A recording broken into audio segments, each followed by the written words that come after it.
गुरुजी सत सत नमन। एक बात समझना चाहते हैं जो मुझे समझ में नहीं आ रही है।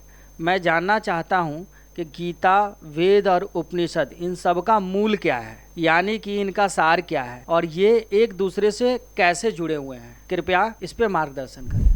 प्रश्न आपका तो बहुत अद्भुत है और बड़ी गंभीर बात है, सारगर्भित बात है, और इसलिए कि आप सार चीज को जानना चाह रहे हैं। गीता, वेद और उपनिषद एक दूसरे से जुड़े हुए कैसे हैं और इसका अंतिम सार क्या है, आप ये कहना चाह रहे हैं। सबसे पहले जो गीता है, गीता हमें जो चीज बताती है वही हमें उपनिषद बताती है। इसीलिए गीता का जो नाम है, एक नाम उसका उपनिषद भी है। गीता के प्रत्येक अध्याय के लास्ट में जब देखेंगे तो उपनिषद उपनिषद उपनिषद ही नाम मिलेगा आपको। और उपनिषद इसलिए भी है कि उप का अर्थ होता है निकट, जो अर्जुन कृष्ण के निकट हैं। नी का मतलब होता है नीचे, यानी कि बैठ करके शरण में, है ना। और शद का अर्थ होता है बैठना। नी माने नीचे और सद माने बैठना। तो जो गुरु के समीप बैठ करके ज्ञान प्राप्त किया जाए उसका सरल शब्दों में उपनिषद नाम पड़ता है। और उपनिषद वेदों से इसलिए पूरा से जुड़ा हुआ है एक दूसरे से। सब ये तो समझ गए, गीता में और उपनिषदों में भेद नहीं है, कोई भेद नहीं है।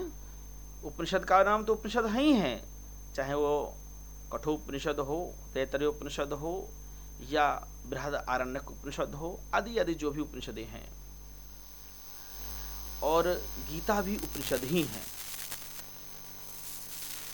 पर यह वेद से कैसे जुड़े हुए हैं, इसलिए जो कुछ बातें करता है ना, वेद सम्मत करता है, वेद से अलग बात करता ही नहीं। और वेद के अंतिम तत्व को बता देता है, सार तत्व को। इसीलिए उपनिषद और गीता को वेदांत भी कहते हैं, यानी उसके अंतिम तत्व को बता देता है। और अंतिम तत्व ऐसा है कि हमें कर्म कांडों से मुक्त करता है, हमें ज्ञान कांड में प्रवेश करा देता है। और हमारे वास्तविक, यानी कि हम जीव हैं, आत्मा एज ए जीव, जीव को ब्रह्म से जोड़ देता है। इसी पर विशेष चर्चा है। और इसीलिए अंतिम वेदांत कहते भी है उपनिषद को, ताकि उसे वो उपनिषद में आत्मसात कराने की पूरी पूरी बोध है। इसीलिए उसका नाम ब्रह्म विद्या भी है, यानी ब्रह्म के बारे में पूरी तरीका से आपको जानकारी प्रदान कर देती है और आपको आत्मसात बना देती है, आत्म साक्षात्कार करा देती है। इसीलिए उसका नाम ब्रह्म विद्या भी है। ब्रह्म विद्यायाम श्री कृष्ण अर्जुन संवादे जगह जगह मिलेगा आपको यह नाम, इसलिए इसका नाम ब्रह्म विद्या भी है। उपनिषद का नाम, गीता का नाम ब्रह्म विद्या भी है।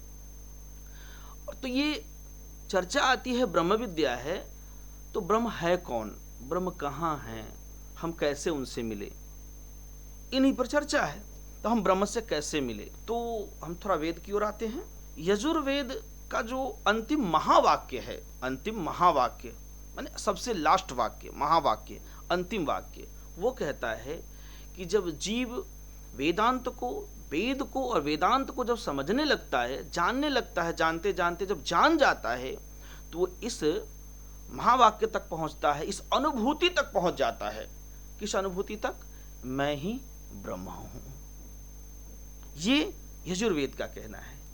और यही बातें सामवेद कहता है कि जब व्यक्ति वेद वेदांतों को जब समझने लगता है, पूरी तरीका से जब समझ जाता है, तो वो कहता है इधर उधर तू ना भटक, तू ही ब्रह्म है। ठीक है। इसी बात को जब ऋग्वेद अपने तरीका से कहता है, तो वह कहता है ज्ञान ही ब्रह्म है, यानी कहता है कि प्राज्ञानम ब्रह्म, यानी कि ज्ञान ही ब्रह्म है। फिर अथर्ववेद इसी को अपने तरीका से कहता है कि जब जीव जब आत्मा को जानने लगता है, परमात्मा को समझने लगता है, आत्म साक्षात्कार कर लेता है, परमात्मा साक्षात्कार कर लेता है, तो इसी आंसर तक पहुंचता है कि अयम आत्मा ब्रह्म, यानी कि यह आत्मा ही ब्रह्म है। इसी चीज को जब ऋषि लोग ढूंढ लिए तो वो कहते हैं मोहे कहाँ ढूंढे रे वंदे, मैं तो तेरे संग में। तू जिसे ढूंढता है तू वही है। ठीक है। ये सारी चीजें हैं जो एक यजुर्वेद कहता है कि मैं ब्रह्म हूं, फिर दूसरा सामवेद कहता है कि तू वही ब्रह्म है, और ऋग्वेद कहता है ज्ञान ही ब्रह्म है, यानी ब्रह्म ज्ञान नाम है उसका, ब्रह्म ज्ञान, पराविद्या है ना, ब्रह्म ज्ञान। तो ऋग्वेद कहता है यही, और फिर सामवेद कहता है यह आत्मा ही ब्रह्म है, यानी आत्मा तक वो पहुंचा देता है, अंत तक। और उसमें भी मनुष्य अब थोड़ा उसके विश्लेषण में जाता है, अंदर जाता है, तो कुछ और चीजें उसे मिल जाती है। क्या? उपनिषद का दूसरा नाम है दर्शन शास्त्र। ठीक है, दर्शन किसका करे? प्रश्न उठता है। दर्शन का तात्पर्य होता है साक्षात्कार करना। तो दर्शन किसका करे? तो आत्मा का दर्शन ही आत्मदर्शन है, आत्म साक्षात्कार है, राम का दर्शन है। ठीक है, तो दर्शन शास्त्र हमारे भारत के मनुष्यों ने लिखा, जिसके 6 दर्शन शास्त्र कहे जाते हैं, यानी कि 6 ऋषियों ने अपने अपने तरीका से आत्मा से दर्शन कराने की बातें की, चर्चा की, विधियां बताया। ठीक है, इस दर्शन शास्त्र में किसी अन्य सगुण रूप के दर्शन की चर्चा नहीं है। इन दर्शन शास्त्रों में केवल आत्मा के दर्शन की चर्चा है, जीव और ब्रह्म और आत्मा की चर्चा है। इसीलिए इसे अद्वैतवाद भी कहते हैं। पहला हमारा दर्शन शास्त्र है जिनका निर्माता कपिल मुनि है, जिन्हें कहते हैं सांख्य दर्शन। दर्शन यानी सांख्य की विधियों से, सांख्य तरीका है, सांख्य उनकी विधियां हैं, उन तरीकाओं से उन्होंने बताया दर्शन करना। किसका दर्शन करना? तो आत्मा का दर्शन करना, यानी अपने निज ब्रह्म तक पहुंच जाना। दूसरा महर्षि पतंजलि, वो अपना दर्शन लिखते हैं जिसका नाम होता है योग दर्शन। तीसरा गौतम मुनि, वो अपना दर्शन शास्त्र लिखते हैं जिसका नाम रखते हैं न्याय दर्शन। न्याय यानी सत्य, सत्य का दर्शन करना, जो वो सत्य तेरे अंदर है, दर्शन कर। उसके लेखक होते हैं गौतम मुनि। ठीक है, चौथा वैशेषिक दर्शन, यानी वास्तविक दर्शन, सत्य का दर्शन। वो कौन लिखते हैं? तो कनाद मुनि। ठीक है, ये चौथे दर्शन है। हमारे 5वें दर्शन है पूर्व मीमांसा दर्शन, जिसके लेखक हैं जैमिनी ऋषि। पूर्व मीमांसा यानी जिसे तू ढूंढता है जो पूर्व से है, वो अभी से नहीं है, अनादि है, अविनाशी है।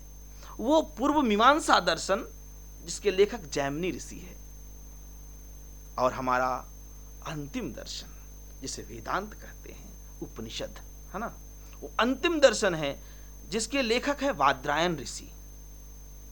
वादरायण ऋषि मीन्स वेदव्यास जी। ये श्रीमद् भगवत गीता के भी लेखक वेदव्यास जी ही हैं। वो उपनिषद है। और ये जो आदि आदि और जो हमारी उपनिषदें हैं बहुत सारे, जिसका नाम आप जानते ही हैं, वो सबके लेखक वेदव्यास ही हैं। उन्हें वादरायण ऋषि के नाम से कहा गया। इसलिए वादरायण कहा गया कि वो हिमालय के बीच रहकर, यानी कि बद्रिका आश्रम में रहते थे। कहाँ रहते थे? बद्री आश्रम में रहने से उन्हें, जैसे कोई व्यक्ति कहीं का रहता है, अगर मान लिया जाए कि आप पटना वासी है तो कहते हैं ना पटना वाले महाराज जी, है ना, तो ठीक उसी तरह से वो बद्री का क्षेत्र में रहते थे, बद्री नारायण क्षेत्र में, बद्रिका आश्रम में। तो इसीलिए उन्हें कहा गया वादरायण ऋषि। ठीक, यानी कि बहुत कुछ उन्होंने लिखा। बहुत कुछ लिखने के बाद जब उनको खूब संतुष्टि ना मिली तो लास्ट में उन्होंने गीता और उपनिषद की चर्चा की। ये अंतिम चीज है उनकी, जिन्हें वेदांत दर्शन कहते हैं। उसका नाम क्या है पूरे उपनिषद का? दर्शन की ही बात है। यहां ईश्वर दर्शन की बात है, आत्मदर्शन की बात है, तो वेदांत दर्शन कहते हैं। उसी का नाम है उत्तर मीमांसा। पूरे उपनिषद का एक नाम है उत्तर मीमांसा, यानी कि जिन्होंने चिंतन करके उत्तर को पा लिया, अंतिम उत्तर को पा लिया, उत्तर मीमांसा।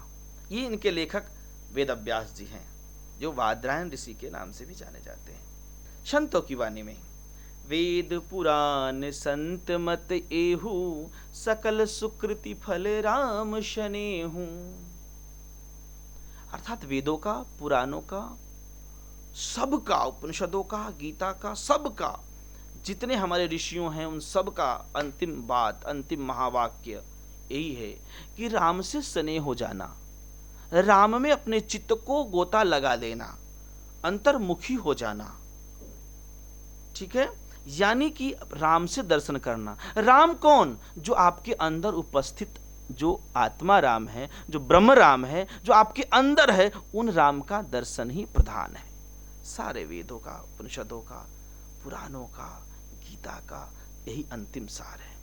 वेद पुराण संतमत यहु सकल सुकृति, सबकी यही सुकृति है। महावाक्य है कि राम से स्नेह हो जाए,